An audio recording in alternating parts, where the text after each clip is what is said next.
Hello everyone, this is Professor Govind. In this video session, let's understand some of the components of multimedia in detail.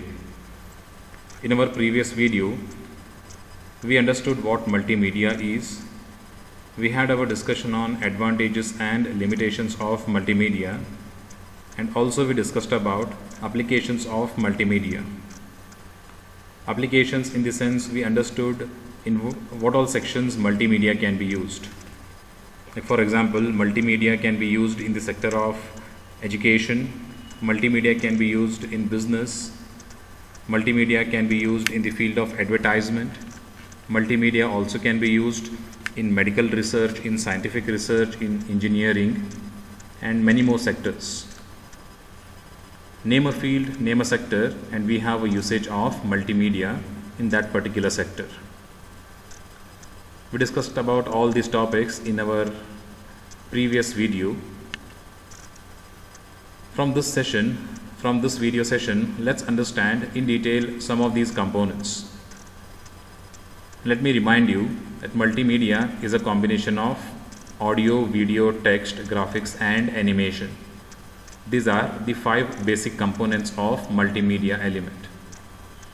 Call it as component or element. Multimedia is a combination of all these 5 components or elements: text, graphics, image, audio, and animation. Let us talk about the most basic component of multimedia in this particular video session. The most basic component is text.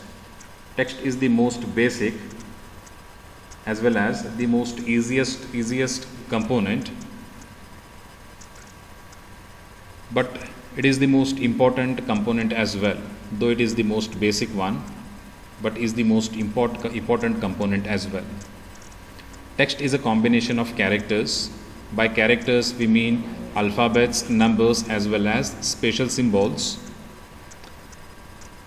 So it is a combination of characters which is used to create a word or a sentence or even a paragraph.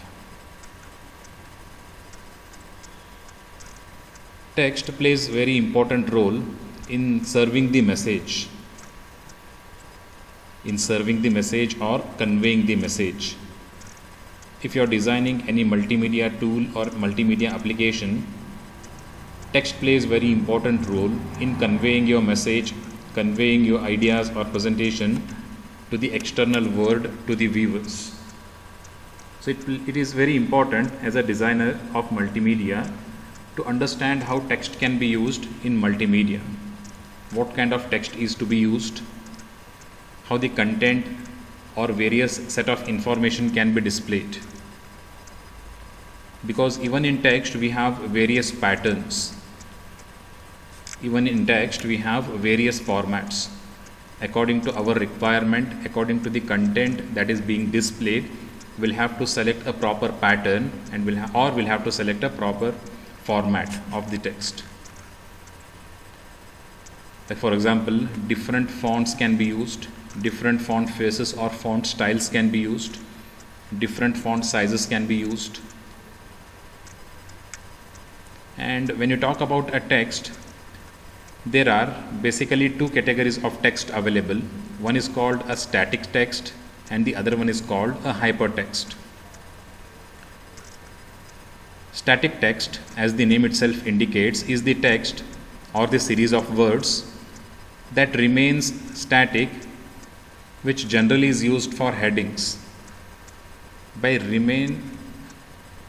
meaning of remaining static is it has no connectivity.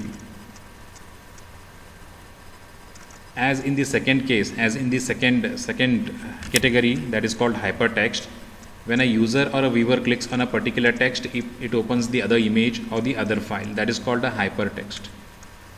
Static text is only informative text, is available only for reading. It contains no activity, it triggers no action. Hence it is called a static text. Like the text available on this presentation now, on this particular slide. If you click on that particular text, it won't trigger any action, it won't initiate any action.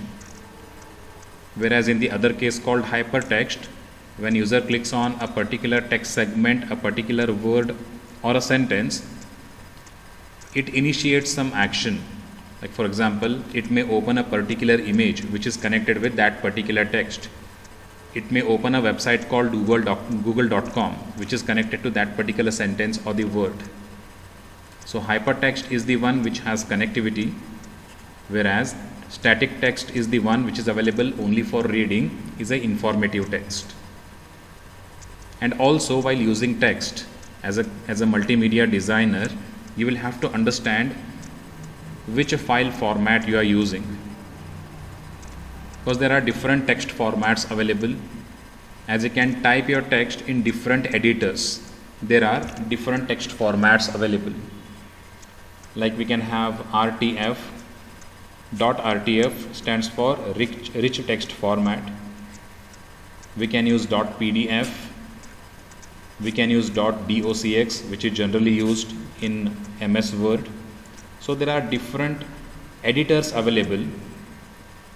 There are different applications or softwares available using which we can design our text element.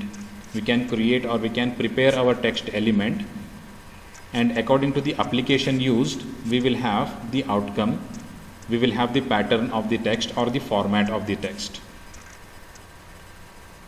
Like if you design your text in MS Word, pattern will be, or the file format will be .docx.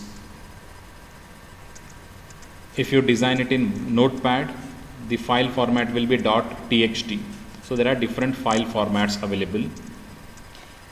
And while using text for any multimedia tool, for any multimedia application, one thing, as I said earlier in my opening statement, we should be careful about what kind of text are we using, whether we are using it in bold format, italic format, whether we have a static text or a hypertext.